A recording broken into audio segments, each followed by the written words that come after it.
Mercedes-Benz Van's phone line is going to be red hot today, and the Pro Football Hall of Famer was at last night's game in Tampa. Joins us now here on the Rich Eisen Show, our buddy Warren Sapp. How you doing, Sapp? I'm wonderful, Rich. What's going on, baby? I got to be, full disclosure, you know I always am straight with you, you know, right? I never lie to you, Warren, ever. I texted you, hey, would you like to come on the show when it was 16-3 New Orleans? That's when I texted you. And I can tell you, because you know I'm dead honest with you, that's when I was walking out of the stadium going to my car to take me and my child the hell away from that football. See, you were not there. That's you were not amazing. there for the comeback. Yes. You weren't there? I had the NFL Plus in my hand playing in the car. We Okay. going crazy in the car. Okay. Yeah, man. I got in the car. Once I got to the car, and then some said, idiot, you got to turn the game on. You can drive away, but you got to turn it on. So I turn it on, and then I look down, and it's 10-6. And it's 2 minutes and 54 seconds on the clock.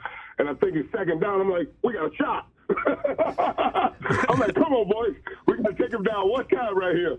So we got the sack, and then they give Brady back the ball. And, you know, as a Michigan man, Oh, yeah. there's a new saying down in Tampa. In Brady, we trust. Of course. He's going to work on you. I know. I mean, he's I going love to work it. on you. This is what he does. He passed Peyton Manning for the most fourth quarter wins, comebacks, and overtimes. And, man, the man just keep amazing us. I mean, you got. I've always said, you got to kill him. You cannot give him a chance. You have to kill him.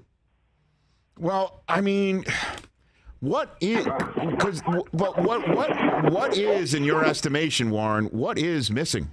There's something missing. What's missing? You know what? I'm like Tom. You know, because last night, you know, our third down was good.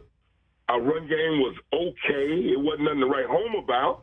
I mean, but when you look at a game and you go 8 for 15 on third down, that's efficient football. I mean, that ain't you only win those games outright. You don't barely score. I mean, and last night I'm standing there, Rich, when we got 3 points and they're driving. I'm like, if they drive this ball and score, I am walking out of here. There's no way I'm about to do this right now because, I mean, we can't score 17 tonight.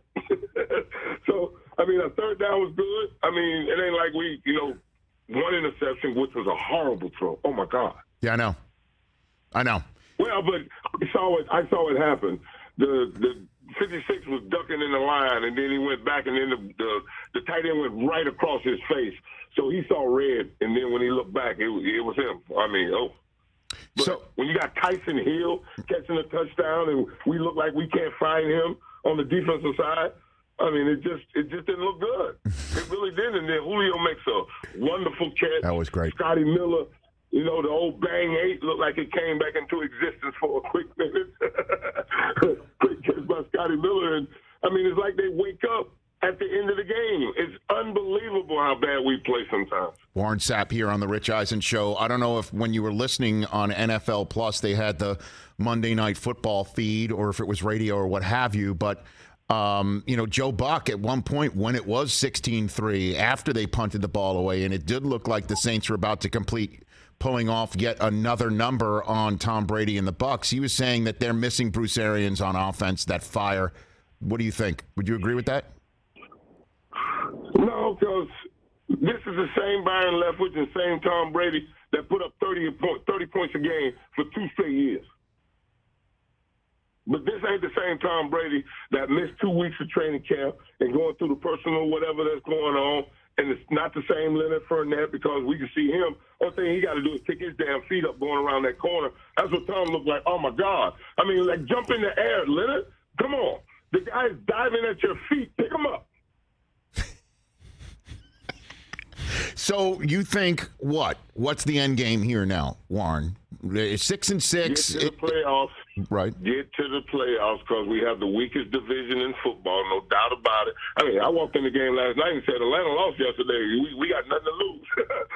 We got nothing to lose tonight. I mean, we ain't like we going to lose a game or lose a spot. So, I mean, get to the playoffs, and we got the greatest quarterback that's ever lined up in postseason, anytime, anywhere, and nobody wants to see 12. Nobody does. Dallas comes in. What do you think? Wild card weekend. No. We get the home game? Yeah, of course. You win the division. You're going to win the division. You're going to print a playoff ticket there in Raymond James, and it's Dallas who strolls in. What happens? Yeah, Dallas can't stop the run. We get Wirtz back. We find a way to chip Parsons, and we're fine. Because I don't fear the Dallas Cowboys defense. Are you kidding me? Except Parsons. Now the kid can flat foot rush. Kid is something special. Right. But those DBs, come on. I think God with Mike Evans and Julio Jones and Scotty Miller and our tight ends against the boys. And Rudolph is coming on. Don't forget, we got Kyle Rudolph in there. He's getting it all down with Brady, and we'll be fine by the time we get to the playoffs. Yeah, and Godwin looked like he was scoring the game-winning touchdown last night till it was called back. So you think Dallas? This is not you waving the red and the pewter at me. This is your firm belief that Dallas comes in wild card weekend. Tom and the Bucs have the ability to pull this off against Dallas. Yes, no doubt about it. You can't walk in Raymond James Stadium and think. I think Eli Manning did it on his run out of there. Raymond James Stadium is not, and the Rams got us with the damn all-out blitz. But other than that, no one wants to see 12 in the postseason. I wouldn't want to see it. Warren Sapp here on the Rich Eisen Show. Okay, what do you think about Prime taking the Colorado job, Warren? Love it. Now we're going to see what Prime can really do with NIL and some real facilities, and some kids going to really flock to the place because like I do, he's so genuine about what his love for those kids and what he's teaching and the discipline that he's talking about and the things that he preach on those Instagram things. That's everyday being around Prime. That's who and what he is, and it's just amazing that people were like. What person went to a black college and left to a Power 5 school? Yeah, he used him as a stepping stone. Really? Is that what you do? Is that the route to a Power 5 school? Okay, all right, it's unbelievable. Because he got some blowback. Although I know him, we know him, and I thought this is straight talk. He told the kids that he's bringing his own luggage. It's named Louis. You heard that one? Did you hear that line? And it's Louis. He's bringing his luggage and it's Louis. And he'll tell you two things about Gucci. It's comfortable and it ain't cheap. It's the same brother you'll see every day. But what he's bringing is some real players. You see the quarterback got in the portal real fast. Well, I mean, he's bringing Shador. I mean, and who, by the way, I can't wait to watch him play in Pac-12 football. I can't wait to watch his son do it because Deion wants his son to win the Heisman. You know that. Listen. Yeah. They prepare. That's the thing about it, Rich. If he didn't work as hard as he did, and Shador didn't work as hard as he did, I wouldn't have the confidence. I'd be like, this might not work too good. But it's there. It's always been in them, and Prime's always, pushed them towards it, and they gravitated to it. It's something they love too. It's not something they're doing because it's for dad. No, we doing this together. And it's like a partnership. I love it. What? Ooh, give me goosebumps talking about it because, to not have a father like that and to have Deion with those kids, I mean, hey, man, I'm going to get my degree and ask for a job. I promise you I am. Oh, is that right? What do you got? Yeah. Breaking news on the Roku. Our honeymoon is over. We good. I'm asking for a job, Prime, as soon as I get this paperwork. What paperwork is it? What do you got? Degree. You need a degree to coach in college, Rich. Well, I left the University of Miami and never looked back. I got to turn around and go back and get a couple classes. What degree? What degree are you going for at the U? What do they call it? What do they call it? General studies? Yeah. So what is that? You're studying generals? This is the study of generals? I mean, I got it. That means you got enough hours and passed enough classes to get a piece of paper to say, yeah, he good. Okay. The generals you're studying are Patton and So chicken? Is that what it is? No, General Tao. Okay. General Tao's okay. Good. Very good. Okay. Didn't know that. All right. Well, I mean, by the way, Deion, I don't understand schools that wouldn't take this or considered him a risk. I just don't get it. And he will show. He will prove out.